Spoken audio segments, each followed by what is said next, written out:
दिन का फर्क है। परंपरागत खेती में तो संजोग से कभी कभार कोई मिल जाए, नहीं तो मौसम की मार होती है, तो कभी ओले गिर गए, कभी पाला गिर गया, कभी लू चल गई, तो उसमें फसल हमारी बर्बाद हो जाती है। बाहर चिड़ियां खा जाती है, टिड्डी आ गई, टिड्डी खा जाती है। तो बाहर वाली फसल में तो मेरे हिसाब से कोई कभी कभार मिल जाए तो मिल जाए, नहीं तो मेरे हिसाब से बाहर वाली फसल में कोई अच्छी इनकम नहीं है। अगर बाहर वाली में अच्छी होती तो हमारे बाप दादा ही पैसे वाले होते, उनके पास में भी पोली हाउस होता, हमारे कर्जा छोड़ करके नहीं जाते। तो आज हमने इस संरक्षित खेती में तो वो चीज है कि इसका तो इंश्योरेंस भी होता है। अगर कोई बड़ी आपदा विपदा आ गई, अगर कोई तहस नहस पोली हाउस हो गया, तो इंश्योरेंस से उसका क्लेम मिल जाता है। उसका मेरा एक बार पोली हाउस गिर गया था, तो उसका पूरा जितना मेरा खर्चा लगा उतना क्लेम से मेरे को मिला। तो ये संरक्षित खेती और परंपरागत खेती में तो रात और दिन का फर्क है।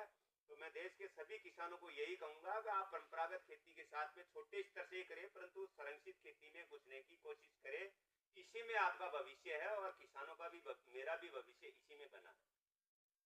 मॉडल है ना, वो एक बार एक्सप्लेन कर दीजिए। और क्या इसे अन्य किसान भी अपनाने लगे हैं आपको देखकर?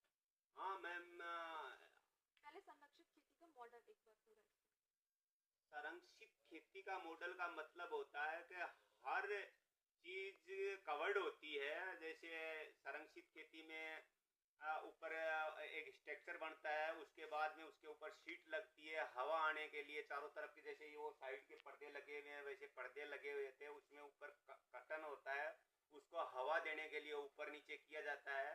इसके अंदर फोगर लगे हुए होते हैं, इसके अंदर मतलब ये सिल्वर नेट लगी हुई होती है। अगर ज़्यादा गर्मी होती है तो इसको चौड़ा करके इससे छांव की जाती है, और जो धूप की किरणें आती है उसको रिफ्लेक्ट करती है।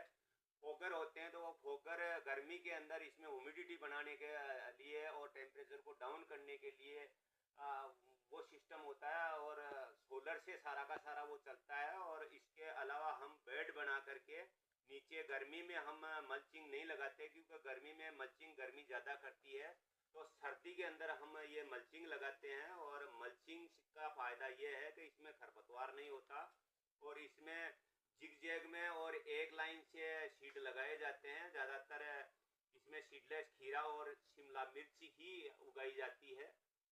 और मतलब इसमें जो बाहर की बीमारियां हैं वो ना के बरोबर आती है। इसमें तो केवल थ्रिप्स, वाइट फ्लाई, माइट, ये तीन ही बीमारियां प्रमुख है। और बाहर की जो बड़ी बीमारियां वो इंसेक्ट नेट होता है, तो उसके द्वारा वो अंदर नहीं आ पाती। और मैंने 3-4 साल से कोशिश की कि